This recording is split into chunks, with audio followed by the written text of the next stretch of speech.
दोस्तों मैं सत्यम मिश्रा अपने यूट्यूब चैनल टीचिंग लर्नर्स में आप सभी भाई बहनों दोस्तों का स्वागत करता हूं। दोस्तों सीडीपी के कुछ महत्वपूर्ण प्रश्न लेके आया हूं दोस्तों, जो कि कल के एग्जाम के लिए अति महत्वपूर्ण है दोस्तों। चलिए देखते हैं पूरा प्रश्न शुरू से अंत तक। चलिए दोस्तों, पहला प्रश्न आपके सामने यहाँ पे आ चुका है। पहला प्रश्न देखिए क्या करा है कि निम्नलिखित में से कौन सा विकास सिद्धांत इस प्रकार समर्थन करता है कि बच्चे में संज्ञानात्मक विकास सांकेतिक भाषा का पूर्वगामी है। दोस्तों ये आपके पियाजे से रिलेटेड सिद्धांत है दोस्तों, कि निम्नलिखित में से कौन सा विकास सिद्धांत इस बात का समर्थन करता है कि बच्चों में संज्ञानात्मक विकास सांकेतिक भाषा विकास का पूर्वगामी है। तो पियाजे का संज्ञानात्मक विकास का सिद्धांत। दोस्तों इसका राइट आंसर क्या होगा? ऑप्शन नंबर फर्स्ट ही होगा।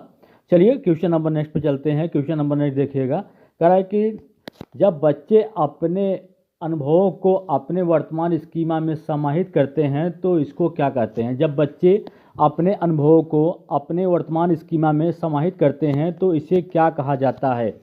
आत्मसातकरण कहते हैं, समायोजन, केंद्रीयता या संरक्षणता। तो दोस्तों आपको बता दें कि जब बच्चे अपने अनुभवों को अपने वर्तमान स्कीमा में समाहित करते हैं तो उसे क्या कहते हैं? आत्मसातकरण कहते हैं। दोस्तों राइट जवाब क्या है? ऑप्शन नंबर फर्स्ट इसका राइट आंसर है। चलिए सेकंड क्वेश्चन पे चलते हैं दोस्तों, अगले क्वेश्चन पे। क्वेश्चन नंबर नेक्स्ट है दोस्तों, कह रहा है कि भाषा एवं चिंतन के संदर्भ में जीन पियाजे के अनुसार निम्नलिखित में से कौन सा कथन सही है? चिंतन भाषा का निर्धारण करता है, भाषा और चिंतन दोनों स्वतंत्र प्रक्रिया हैं, भाषा और चिंतन दोनों आंतरिक प्रवृत्तियां हैं, भाषा और चिंतन का निर्धारण करती है। दोस्तों आपको बता दें कि चिंतन भाषा का निर्धारण करता है। दोस्तों राइट जवाब क्या है? आपका ऑप्शन नंबर फर्स्ट ही है। चलिए आगे चलते हैं क्वेश्चन नंबर नेक्स्ट पे। देखिएगा क्या कर रहा है कि 2 गिलासों में समान मात्रा में जल है, परंतु अनु सोचती है कि लंबे गिलास में छोटे और चौड़े गिलास से अधिक जल है। तो जीन पियाजे के अनुसार अनु की सोच का आधार क्या है? क्रमबद्धता है, परिपक्वता है, या केंद्रीयता है, या संरक्षणता है। दोस्तों आपको बता दें कि इसमें कौन सा राइट जवाब होगा? इसका केंद्रीयता होगा। ठीक है, तो राइट जवाब क्या है? ऑप्शन नंबर 3 इसका राइट आंसर है। चलिए आगे चलते हैं क्वेश्चन नंबर नेक्स्ट पे। कह रहा है कि एक बच्चा सिर्फ मूर्त वस्तुओं के साथ ही समस्याओं का समाधान कर सकता है, उसकी समस्या समाधान की यह विशेषता किस स्तर के अंतर्गत आती है? संवेदगामक अवस्था, पूर्व संक्रियात्मक अवस्था, मूर्त संक्रियात्मक अवस्था, या औपचारिक संक्रियात्मक अवस्था। तो दोस्तों इस क्वेश्चन का राइट जवाब क्या होगा? कि मूर्त संक्रियात्मक अवस्था। चलिए आगे चलते हैं। क्वेश्चन नंबर नेक्स्ट है, क्या कर रहा है देखिएगा, एक बच्चे ने यह मानसिक विचार बना लिया है कि वे सभी जीव जिनके पंख हैं और उड़ सकते हैं वे पक्षी हैं।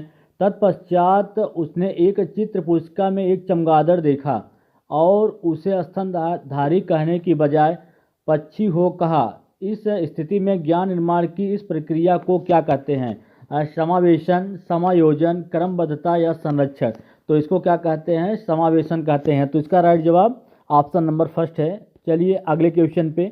क्वेश्चन नंबर नेक्स्ट है दोस्तों, कि एनसीएफ 2005 के अनुसार अच्छी विज्ञान शिक्षा जीवन के प्रति सत्य होती है, इसका क्या अर्थ है?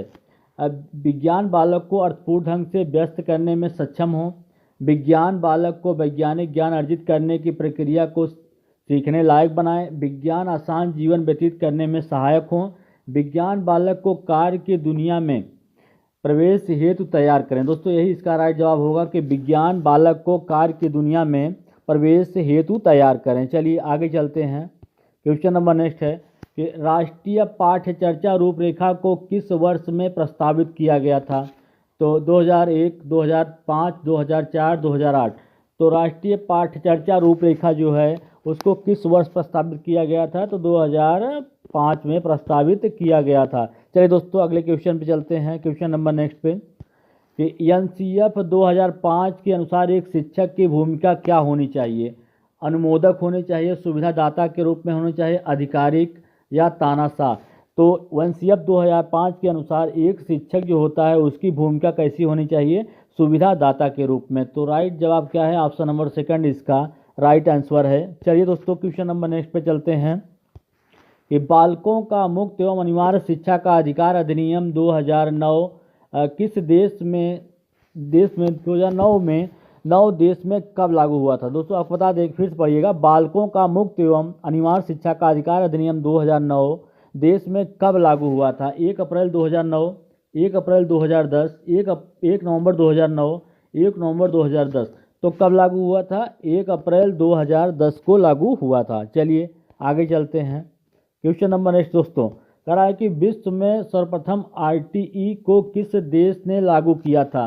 Bharat, Sweden, Britain, Norway. तो दोस्तों आपको बता दें कि विश्व में सर्वप्रथम आरटीई को लागू करने वाला देश कौन सा था? नॉर्वे था। तो राइट जवाब क्या है? ऑप्शन नंबर 4 इसका राइट जवाब है, अर्थात डी वाला। ठीक है, चलिए आगे। क्वेश्चन नंबर नेक्स्ट है, कह रहे हैं कि पलटावी का गुण या पलटावी बौद्धिकता संक्रिया को बच्चा किस अवस्था में समझता है। संवेदनात्मक गामक अवस्था, औपचारिक अवस्था, मूर्त संक्रियात्मक अवस्था या पूर्व संक्रियात्मक अवस्था। तो जो पलटवाती का गुण है दोस्तों, पलटवाती बौद्धिक संक्रिया को बच्चा किस वर्ष में या किस अवस्था में समझता है, तो किस में समझता है दोस्तों? मूर्त संक्रियात्मक अवस्था जो होती है आपके 7 से लेके 11 वर्ष तक की अवस्था होती है, इसमें बच्चा पलटवाती के गुण को समझता है। ठीक है, चलिए आगे चलते हैं। क्वेश्चन नंबर नेक्स्ट पे कह रहा है कि पियाजे के अनुसार विकास की पहली अवस्था लगभग जन्म से 2 वर्ष तक के दौरान बच्चा सबसे बेहतर सीखता है। अमूर्त तरीके से चिंतन करके, भाषा के नए अर्जित ज्ञान के अनुप्रयोग द्वारा, इंद्रियों का प्रयोग करके। दोस्तों यही इसका राइट जवाब होगा। जब बच्चा जन्म से 2 वर्ष तक का होता है तो उस दौरान बेहतर तरीके से अपने इंद्रियों का प्रयोग करके सीखता है। चलिए आगे चलते हैं। क्वेश्चन नंबर नेक्स्ट पे, कि बच्चों के बौद्धिक विकास की 4 विशिष्ट अवस्थाओं की पहचान किसने की थी।